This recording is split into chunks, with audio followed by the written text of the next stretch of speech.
साथियों नमस्कार, मैं हरिश्चंद्र बर्णवाल। कांग्रेस से जुड़ी हुई एक बहुत बड़ी खबर, जी हां बहुत बड़ी खबर, जो चंद्रयान और बाकी खबरों के बीच छूट गई दोस्तों, लेकिन उसे जानना जरूरी है। अगर ये खबरें आप देख नहीं पाए, जो मैंने तो नहीं देखा, तो आप यकीन मानिए बहुत सारी चीज़ों और बहुत सारे नैरेटिव से आप चूक जाएंगे। जानते हैं खबर क्या है? कांग्रेस पाकिस्तान की पैरवी कर रही है। अब क्यों कर रही है, ये सवाल भी सुनना समझना जरूरी है कि पाकिस्तान की पैरवी और फिर कांग्रेस करे। मध्य प्रदेश में मुसलमानों को भड़काने की साजिश रची जा रही है। इतना खतरनाक बयान, मैं तो हैरान हो जाता हूं कई बार कि जिस तरीके से सुप्रीम कोर्ट की गाइडलाइंस है और हेट स्पीच को लेकर के इस स्पीच की ओर किसी ने ध्यान क्यों नहीं दिलाया। सुप्रीम कोर्ट तो लगातार इस मुद्दे पर कह रहा है, उसके बाद भी कांग्रेस का नेता पूर्व गवर्नर जिस तरह की बातें कही है ना, ये सुनना जरूरी है।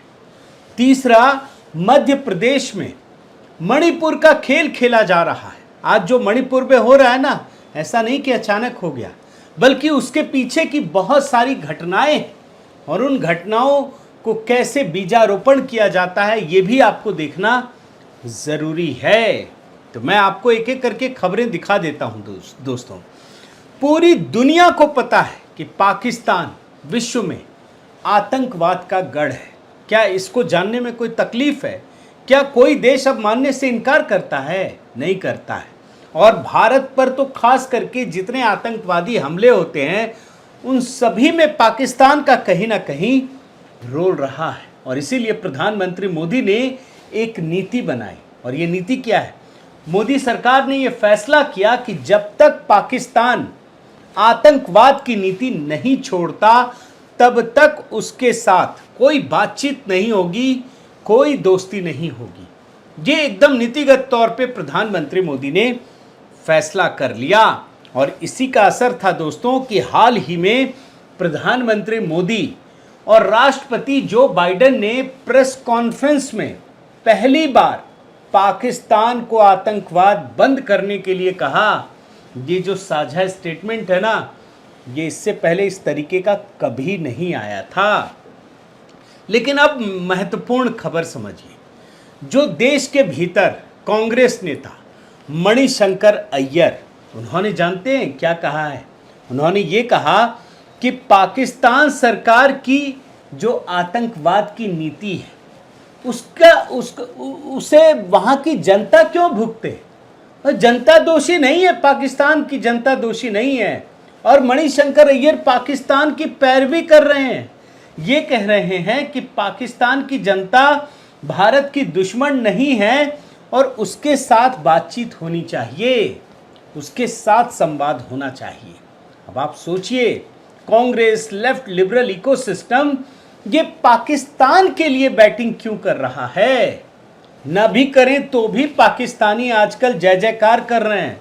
और ये जो मिशन हमारा गया चंद्रयान, उसके बाद तो स्थिति जानते हैं ना, पूरे दुनिया में ही नहीं बल्कि पाकिस्तान में क्या है। लेकिन सोचिए मणिशंकर अय्यर क्या कह रहे हैं। और ये वही मणिशंकर अय्यर हैं दोस्तों, आपको याद होगा, जो पाकिस्तान जाकर वहां बातचीत करते हुए उससे गुजारिश करते हैं कि मोदी को हटाओ, हमको लाओ, तभी तो बातचीत होगी, तभी तो संबंध सुधरेंगे। आप सोचिए, यहाँ के लोगों पर भरोसा नहीं था, ये स्थिति थी। और पाकिस्तान में जाकर लोगों को कह रहे हैं कि आप मोदी को हटाओ। वो तो सवाल पूछ लिया था, ऐसा ही से कह रहे हैं क्या? तब उनको लगा कि अरे ये तो बहुत बड़ा ब्लंडर हो जाएगा, लेकिन तब तक वो कर चुके थे। और आज भी मणिशंकर अय्यर की वही सोच है। इसीलिए उनका मानना है कि जब तक नरेंद्र मोदी इस देश के प्रधानमंत्री हैं, तब तक पाकिस्तान से बातचीत हो नहीं सकती है। पाकिस्तान आतंकवाद की नीति छोड़ेगा नहीं और भारत बातचीत करेगा नहीं मोदी के रहते। और इसीलिए वो ये पैरवी कर रहे हैं। और आज मणिशंकर अय्यर जिस नीति की चर्चा कर रहे हैं, उसी नीति की चर्चा 2019 के लोकसभा चुनाव से पहले सैम पित्रोदा ने किया था। सैम पित्रोदा हुआ तो हुआ वाला, राहुल गांधी के उस समय बड़े गुरु रहे हैं, अब भी वो लगातार मिलते रहते हैं। और सैम पित्रोदा ने क्या कहा था आपको याद है? पाकिस्तान के आतंकवादी हमला करने का मतलब तो ये नहीं है कि भारत पाकिस्तान पर हमला कर दे। अब आप सोचिए कब कहा था, किस परिस्थिति में कहा था। उन्होंने ये बयान तब दिया था जब भारत ने एयर स्ट्राइक करके पाकिस्तान के बालाकोट में सैकड़ों आतंकवादियों को मार गिराया था। और उस समय सैम पित्रोदा ने यह कहा था कि अगर कहीं कोई हमला हो जाता है तो इसका मतलब थोड़ी है कि हम हमला कर देंगे। और सैम पित्रोदा कहते हैं, बताते हैं कि भैया ये तो मुंबई हमला कांग्रेस की सरकार में भी तो हुआ था, हमने तो हमला नहीं किया। आप सोचिए किस तरह की चीजें आगे बढ़ी हैं। और कांग्रेस और लेफ्ट लिबरल इकोसिस्टम की दोस्तों ये सोच रहती है कि मुसलमानों के साथ साथ पाकिस्तान की भी तुष्टीकरण की जाए। और इसीलिए आज मणिशंकर अय्यर ने पाकिस्तान की वकालत की है। तो 2019 में राहुल गांधी के गुरु और इंडियन ओवरसीज कांग्रेस के चेयरमैन सैम पित्रोदा ने किया था। और सैम पित्रोदा के बारे में एक लेटेस्ट जानकारी भी देता हूं कि राहुल गांधी की अभी जो हाल में अमेरिका यात्रा हुई थी, उस दौरान सैम पित्रोदा ने अप्रवासी भारतीयों से कहा था कि यदि 2024 में प्रधानमंत्री मोदी को चुनने का गलत रास्ता चुन लिया गया, मतलब मोदी जी को अगर चुन लिया गया तो भारत के लिए बहुत खतरनाक होगा। और जानते हैं दोस्तों, कांग्रेस और लेफ्ट लिबरल इकोसिस्टम, इनका खेल आपके लिए समझना बहुत जरूरी है। मैं आपको इनका एक खेल दिखा देता हूं, बड़ा जबरदस्त है और ये खतरनाक भी है। एक तरफ आतंकवाद के जरिए भारत को जख्म देने वाले पाकिस्तान को ये सब करने के बाद भी दोस्त मानता है, वो पाकिस्तान को दुश्मन नहीं मानता। तो दूसरी तरफ देश के अंदर जो दंगा करते हैं, हिंसा करते हैं, उनको सपोर्ट करते हैं, उनको वो सुरक्षा देने का काम करता है। मैं आपको एक ज्वलंत उदाहरण दिखा देता हूं। कांग्रेस के नेता और उत्तर प्रदेश के पूर्व राज्यपाल अजीज कुरैशी ने कहा कि यदि 1-2 करोड़ मुसलमान मर भी जाएं तो कोई बात नहीं, लेकिन ये कैसे मर जाएंगे? जरा सोचिए, आप समझिए कैसे भड़काया जा रहा है, इस बात को पकड़ने का प्रयास कीजिए। और ये जो कांग्रेस नेता है मध्य प्रदेश वाले अजीज कुरैशी, ये विदिशा जिले के लटेरी विधानसभा में क्या कहते हैं मैं आपको पढ़कर सुनाता हूं। मुसलमान किसी का गुलाम नहीं है, देश भर में 22 करोड़ मुसलमान हैं, 1-2 करोड़ मर भी जाएं तो गम नहीं। हम एक हद तक बर्दाश्त करेंगे, लेकिन जब पानी हद से गुजर जाए तो मुसलमानों ने हाथों में चूड़ियां नहीं पहन रखी है।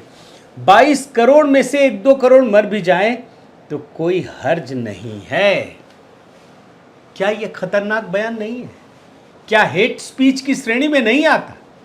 कहीं आपने सुना कि कोई कार्रवाई हुई? क्या कोई सुप्रीम कोर्ट तक पहुंचा? अभी देखिए, अभी हरियाणा में हुआ, इस तरह की जितनी घटनाएं होती है तुरंत सारा सिस्टम एक्टिव हो जाता है, वीडियो बनने लगते हैं, यूट्यूबर एक्टिव हो जाते हैं, ये सारे लेफ्ट लिबरल गैंग, उसके बाद सुप्रीम कोर्ट में भी मामला पहुंच जाता है। क्या ये हेट स्पीच के मामले में नहीं आता? ज़रा सोचने की ज़रूरत है दोस्तों, और पहुंचाने की भी ज़रूरत है। जो लोग लीगल फील्ड में काम करते हैं, इन चीज़ों को वहां तक पहुंचाइए। एक बात और देख लीजिए कि पाकिस्तान को आतंकवादी देश कहने पर ये जो इकोसिस्टम है ना, कांग्रेस लेफ्ट लिबरल इकोसिस्टम, इनको परेशानी होती है। लेकिन यही कांग्रेस इशारों ही इशारों में हिंदुओं को खुलेआम बदनाम करती है, आतंकवादी कहती है। आप देख लीजिए अजीज कुरैशी का ये बयान, हिंदुत्व टेररिस्ट। और भगवा आतंकवाद तो नाम ही इन लोगों ने दिया है। और यही नहीं, कांग्रेस और लेफ्ट लिबरल इकोसिस्टम के लिए देश के हिंदू आतंकवादी हैं, माने धर्म के नाम से बोलते हैं। और यही नहीं बल्कि राक्षस भी बोलते हैं।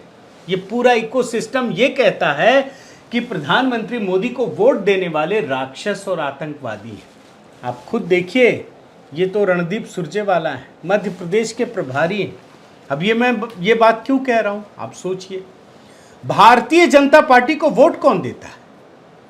कभी आपने सोचा है? कभी आपने ध्यान दिया है?